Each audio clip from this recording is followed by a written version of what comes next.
So some more stitch bingo, and these are the ones that I was sent by Liz, and it's this little eyelet stitch, and then this is one of the satin stitches, and I've elongated it here just so you can see, because this is one of the stitches that you can elongate. This one comes under the buttonholes, and there are a couple of different shapes, and normally you'd use it if you wanted to do lacing or something like that. But I like to use this for spots and eyes and things like that. So I have done a little dinosaur applique.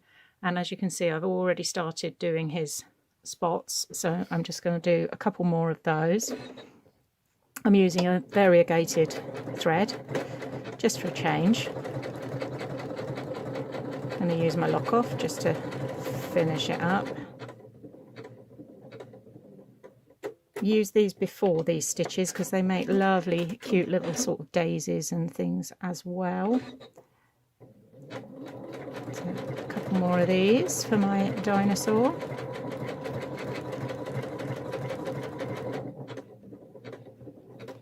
You'll find when you go on this stitch that up here comes, I'm using S2, and you can plus or minus this, and you may need to do that. What it depends on is the width of what you're sewing.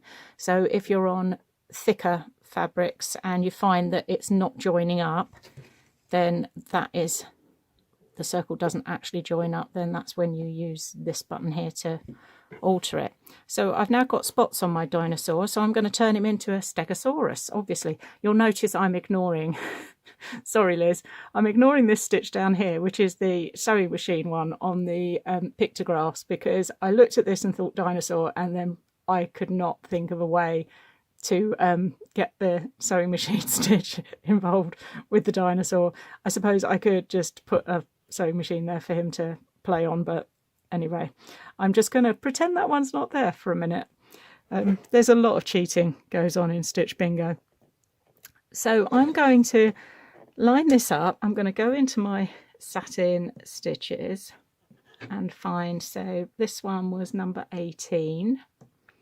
Okay, now like I say, we can elongate this. So if I just go into one single stitch to show you, drop that screen down, and up here comes the choice of elongating up to 5 times the length. Well, that's going to be a bit long, and I want a stegosaurus, so I actually want the regular stitch here really. But I thought I would maybe just do a longer one on his tail. So I'm just going to times it by 2 so that I can do one here on the tail, and I'm going to bring it down so it's not quite as high on his tail. Okay, and just stitch that out. So I'm going to press the lock off because I only want one of these. I think the usually I say don't use a variegated on satin stitches, because you get this, you'll see here if I show you, you get this very stripy effect, but I actually quite like that on the dinosaur. So I'm now going to go up his back,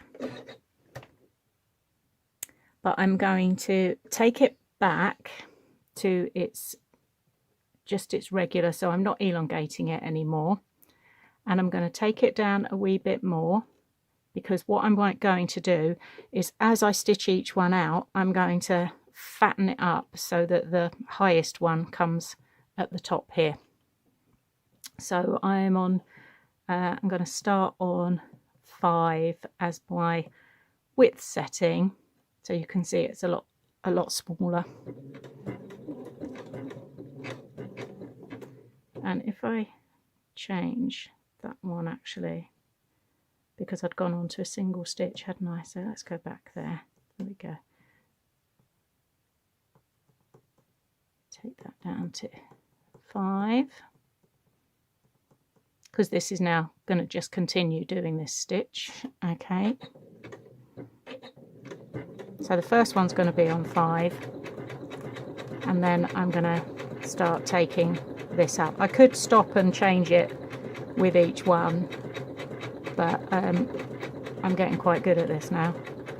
So I'm going around the top. Don't forget to curve the shape. If you do struggle with that, then just stop, lift, turn, and then change the size of each one as you go.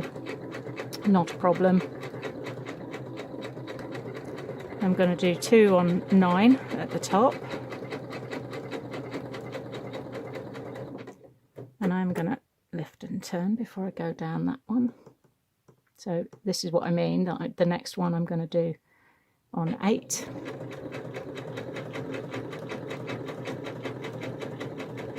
You might find it easier because now you can just concentrate on one thing at a time. So I'm going to take it down to 7.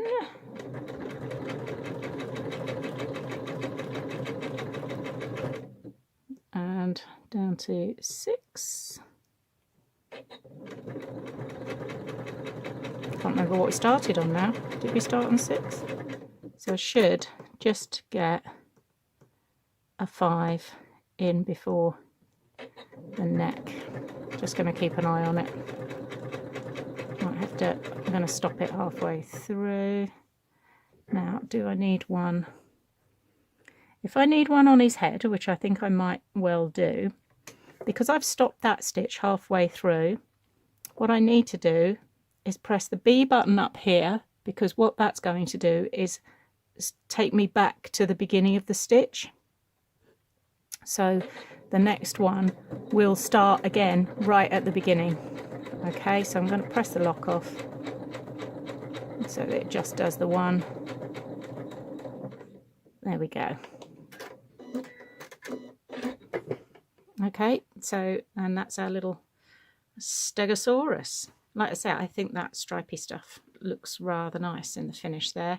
So I can do a little bit of grass here, give him an eye, maybe a smile, because he looks quite friendly, doesn't he? So that was stitch B21 in the buttonhole stitches, which actually, if you go to your utility stitches, it comes up after the utility stitches, and it's on the 4th page there of the stitches. And then the satin stitch here, this one here. Okay, so if you know anyone that likes dinosaurs, this could be the one for you.